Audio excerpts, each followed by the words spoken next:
The knight blessed himself swiftly, and passed the boards, praised the porter kneeling before the prince, who gives him God and good day, that Gawain he save, and goes on his way with his one man, who shall teach him the path to the perilous place, where the grievous blow he shall receive.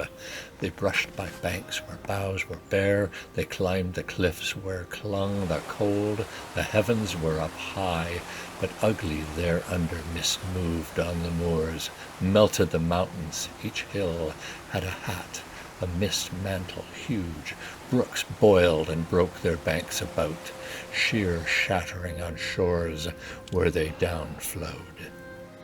Marry, quoth the other man, now you spell it out that you will take all your own trouble on yourself. If you will lose your life, I'll not you delay. Have your helm here on your head, your spear in your hand, and ride down this same track by yon rock side, till you've brought to the bottom of the wild valley. Then look a little on the level to your left hand, and you shall see in that vale that self-same chapel, and the burly giant on guard that it keeps. Now farewell, in God's name, Gawain the noble, for all the gold in the ground I'd not go with you, nor bear fellowship through this forest one step further. By God's self, quoth Gawain, I will neither weep nor groan. To God's will I bend again, and I am sworn as his own. So he gives spur to Gringolet and picks up the path, pushing on through by a bank at the side of a wood, rode down the rough slope right to the dale, and then he gazed all about, and wild it seemed, and saw no sign of shelter anywhere near, but high banks and steep upon either side, and rugged, rough crags with gnarled stones, so the sky seemed to be grazed by their barbs.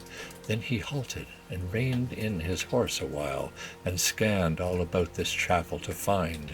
He saw no such thing either side, and thought it quite strange, save a little mound, as it were, off in a field, a bald barrow by a bank beside the burn. By a force of the flood that flowed down there, the burn bubbled therein, as if it were boiling. Then he goes to the barrow, and about it he walked, debating with himself what it might be.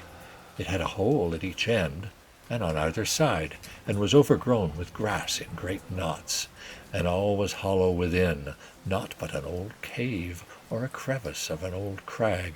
He could not distinguish it well. Who knows, Lord, quoth the gentle giant, whether this be the green chapel? Here might about midnights the devil his matins tell. Think I can make it down that? Now, that'll be a challenge.